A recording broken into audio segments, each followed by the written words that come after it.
Hello, welcome to today's video of Every Mark Matters with myself, Mr. Mac.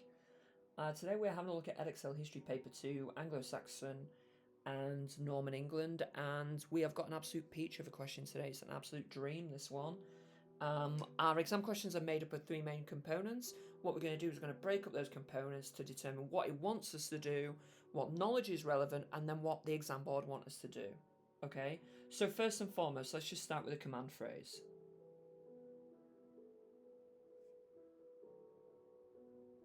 And in this context, it is how far do you agree? So what that means is you must present an argument and create an argument. That must mean it includes your own opinion. Okay, right, so now we know we need to create an argument, we know what it wants us to do. Let's have a quick look then at what knowledge it wants us to talk about. So let's just have a quick look down here. So I'm going to write down the word focus. So what knowledge do we need to focus on?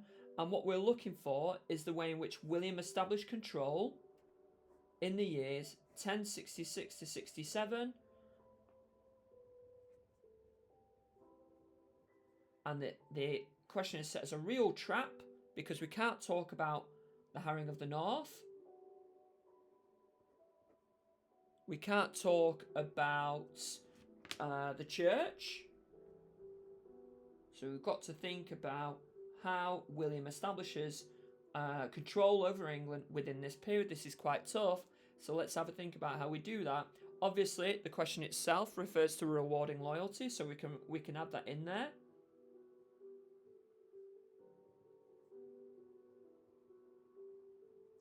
Right, take the time, press pause to consider how does William establish control within these years. Think about any other facts you know about rewarding loyalty and think about any other ways that he establishes control.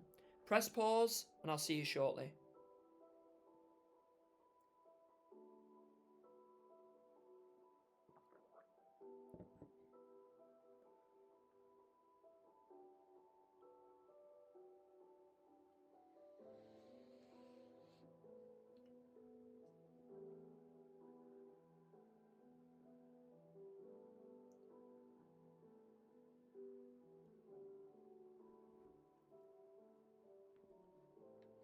Right, welcome back, welcome back. Okay, right, let's just start with rewarding loyalty. So firstly, remember, he's going to reward his followers.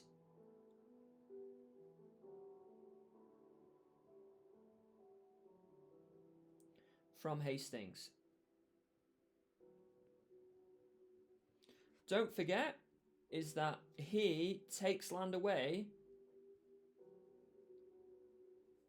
from rebellious Anglo-Saxons. Just going to put AS. Moreover, what does he do in order, because obviously he's got an awful lot of followers, and remember before 1066 you basically got 5 earldoms. So what William does is he breaks up the land, doesn't he?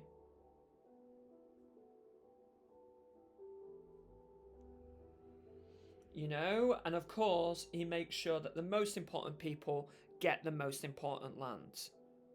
Okay, right, so he rewards his followers, he breaks up the land, he takes land from the Anglo-Saxon rebellions, and he gives his Normans the land themselves. And what do they need as soon as you get a fresh bit of land? I think the other way he establishes control is the Motte and Bailey castles.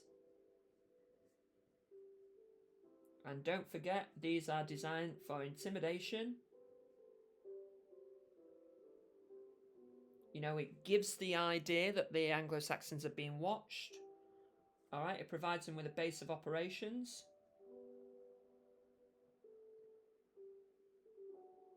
For his armies and followers.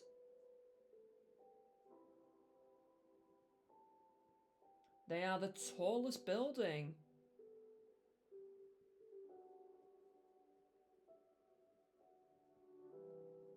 Most people have seen.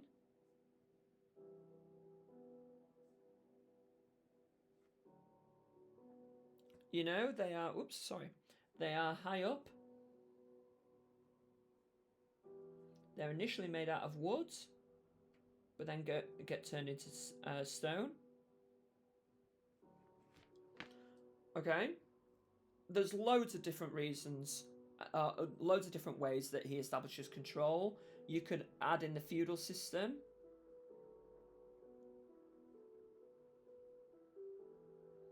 What this does is this enforces the idea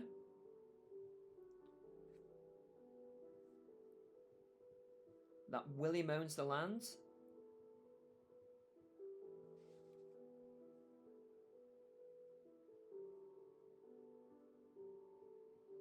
It also means that everyone has to take an oath of loyalty. Remember, it's a clear system. You've got the king at the top. Then you've got earls.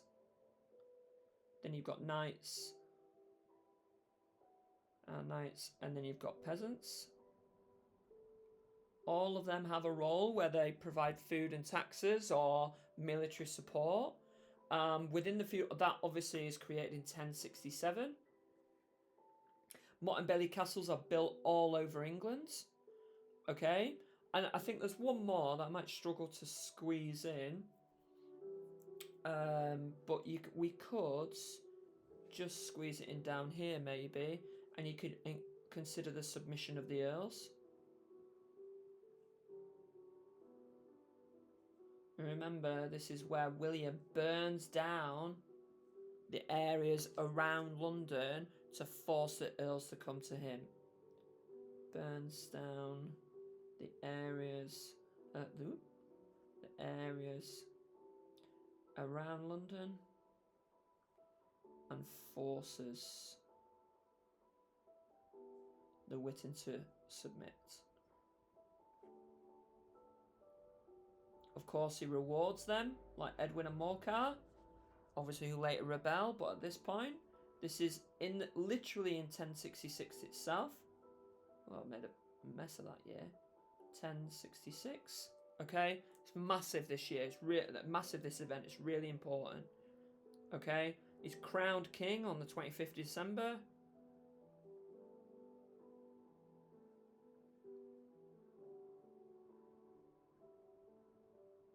Okay, right. So we've got a bit of an idea of what we can write here, of what knowledge we can use in our answer. Right, so let's think about, we know what he wants us to do, we know what knowledge we can include. Let's think about something called the second order concept, and that is what Edexcel, the exam board, want us to do. And in this context, I'll put it down here this time, is we are looking at, so let me write down the second order concept. You don't need to memorize these, you're not going to be tested on them. The second order concepts is the way in which we present our knowledge. So rather than just doing bullet points or loads of facts, it's how do they want us to present our knowledge, or how do they want us to structure our knowledge. And in this instance, it's causation. Okay? So, and the way that we know that is it uses the ways such as the main way. Okay? So it wants us to explain how did each reason establish control. Okay? So you can use phrases like this led to. Oops, this led to. You can use phrases like as a result. And you can use this meant that.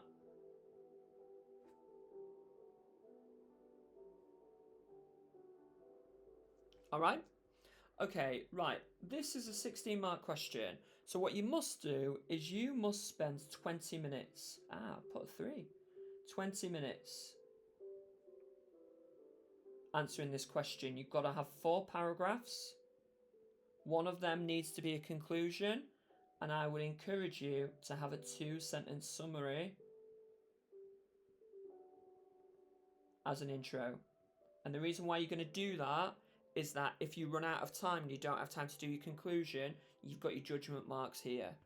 Okay? So, right. So we know what it's instructing us to do. We know what knowledge is relevant for this question. We know what Edexcel wants us to do.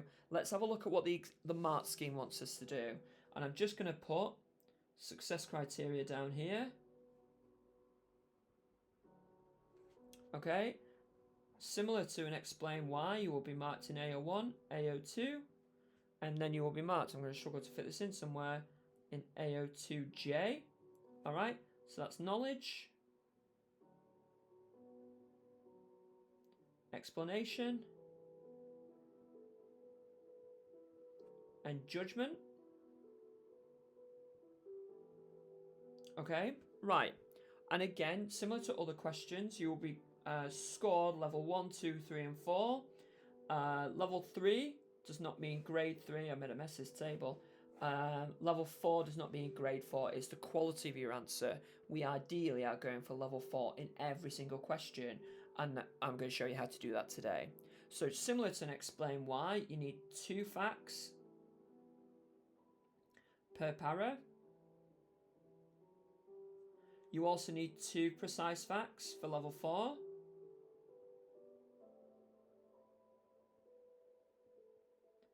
Per para. You need to have 2 sentences of explanation per paragraph for explanation at level 3. For level 4, you need to have 3 sentences. And I would structure that as how, why, I'm going to struggle to fit this in, so what. And then finally, for your judgment, you must include, for level 3, you just got to have your own opinion.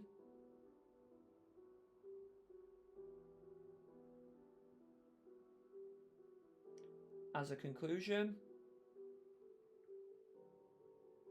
And then for level 4, what we're aiming for is a comparative conclusion.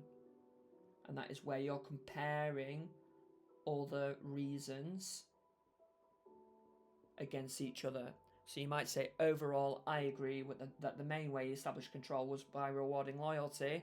This is because, and then say, however, I appreciate that Motte and Bailey castles and submission of the earls were important because, but I still think rewarding loyalty was the most important because. Okay? And you're just comparing the reasons between that. Right. Ladies and gents, 20 minutes. Take the time now to put all electronic devices away. Give yourself a 20-minute timer. You might want to double check some notes before you have a go at answering it. Press pause, 20 minutes, have a go, and I'll see you shortly.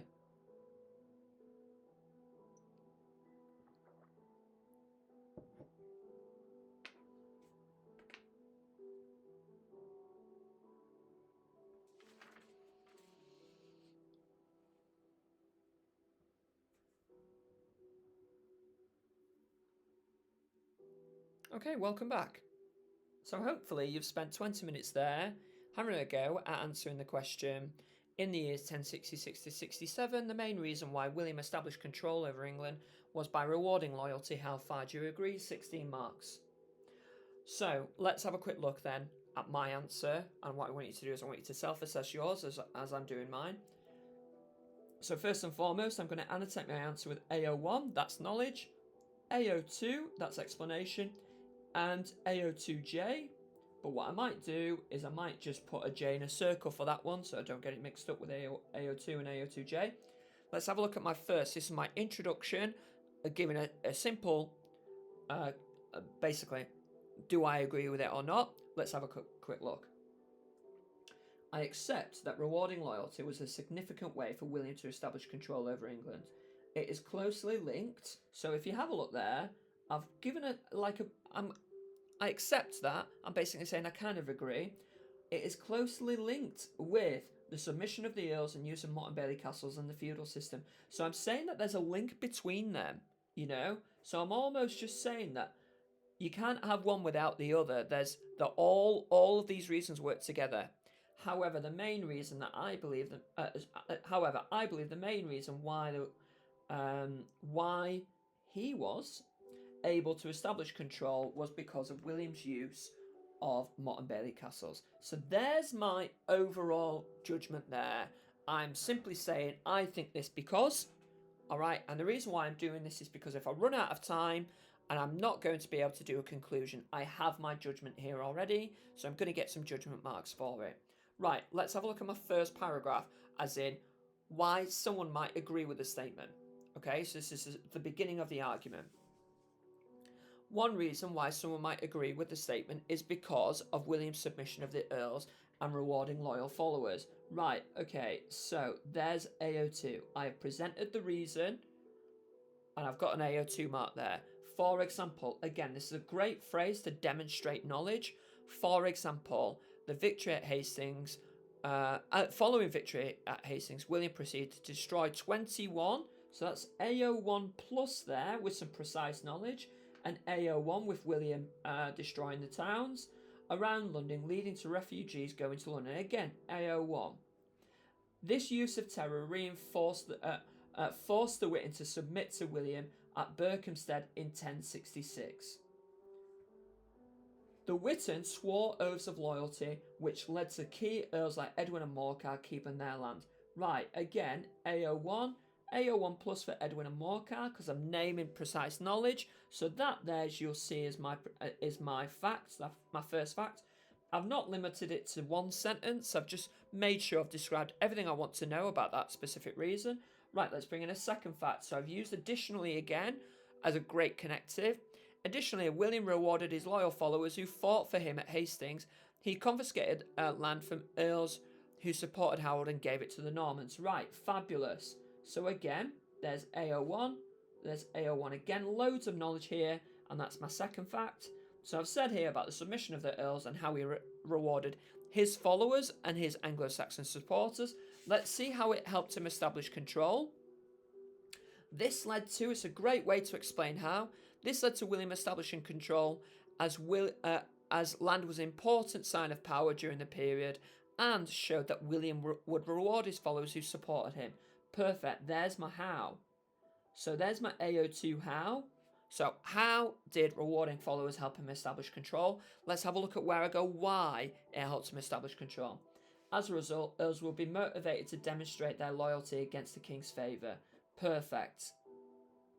Right, so then there's my AO2 why. Let's have a look at where I say why it's important. This is significant as it reinforced the power of the king as the overall owner of the land and therefore power. And there's my AO2 so what. Okay, and that's a perfect way to say I think it's someone might agree with it because of this fact, and how it helped him, why it helped him, and why that reason is important. Right, let's have a look at my next one. So, alternatively, some might argue that the use of Motte and Bailey castles led to him establishing control. So again, there's my AO2. Motte and Baileys could be rapidly built and were a tool used to subdue and intimidate local populations. Right, AO1. I think maybe rapidly built might class that as a precise fact. I also know that 80 castles, here we go, there's a precise fact, were built between York and Durham, AO1 plus, and were strategically placed in highly populated areas and transport hubs. Right, perfect. So there's my first fact. In fact, I've got two facts there. So there's my first fact. There's my second fact. And the reason why I know it's my second fact is because I've used the phrase, I also know that. This allowed, so now we're looking at how. This allowed William to establish control so they became a very public and physical reminder of Norman dominance and power. Perfect, there's my how. So that's my AO2 how, where I'm explaining how Motte and Bailey castles helped him establish control. Let's have a look at the why. This meant that the Anglo-Saxons would feel constantly threatened as they would have felt that they had been watched by the Normans. Right, here's my AO2 why. So that's why I've said why it helped him establish control. Therefore, castles established control for William as they became a symbol of Norman power and dominance, demonstrating that to the Anglo-Saxons who was in charge. There's my so what. Perfect. So there's my AO2 so what. Right, let's have a look at my final one. So again, in that answer, I've presented the reason about Motte and Bailey castles. I've got two facts about Motte and Bailey castles with precise knowledge in it, and then I've gone on to say how it would help him, why it would help him, and so what. Why is that reason important? Right, let's have a look at my final paragraph then. Finally, others might suggest that the feudal system was the main way of establishing control as it demonstrated absolute royal ownership. Right, AO2, and I'm just going to put AO1 plus next to absolute royal ownership. From my own knowledge, I know. So remember, when you're bringing in facts, you're describing, you're not explaining. And from my own knowledge, I know is a great way to demonstrate description. From my own knowledge, I know that the feudal system was structured with the king at the top, followed by earls, knights, followed by peasants. Right, so AO1, perfect. Loads of AO1 there, excellent. This system allowed William to have absolute control of the land, as ownership of the land was determined by loyalty, paying taxes, and swearing oaths. So there's my first fact. So just as simply described what it was and how it worked. Let's have a quick look here at my second fact. So again, I've used a connective additionally to add in my second fact. Additionally, to ensure no earl can overrule him or rival him, William broke up the earldoms into smaller earldoms and shared out the land unequally amongst his allies, meaning that one follower could have land in different parts of the country. There's the second fact. Okay, so again, I'm just simply describing what he did with the land and what he did with the feudal system, meaning that they're going to struggle to overrule him. Now what I need to do is I need to say how it led to him establishing control. This led to William establishing control as the strategy prevented the earls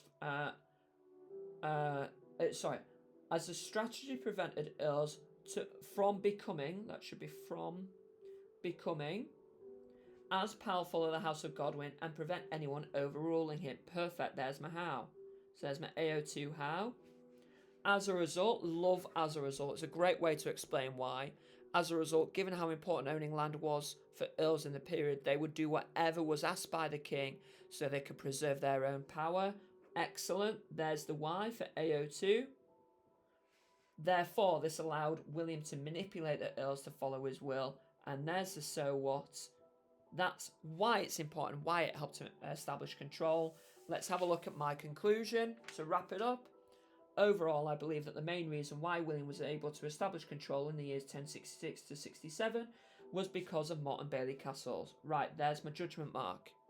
They acted as a constant reminder of Norman dominance, judgment again, and AO1 again, and created an element of fear. I appreciate, so what I'm doing here is I'm comparing now. I appreciate how important the feudal system and rewarding his followers was for William to establish control, as it gave him a way of controlling the population. But, so again, here's my next judgment mark, I still believe that the castles truly established control, as William had built around 800 castles by 1087. And that, ladies and gents, if I just go straight back to my mark scheme from a moment ago, have I got 2 precise facts in every single paragraph? Yes, I have indeed. Have I got how, why, so what in every single paragraph? Yes, I have indeed. Have I got a comparative conclusion as well as an introduction? Yes, I have indeed. So what that means is that this answer is 16 out of 16. Take the time to revisit our success criteria from a moment ago and consider where your answer might be, and I look forward to reading it. Take care, and I'll see you next time. Bye-bye.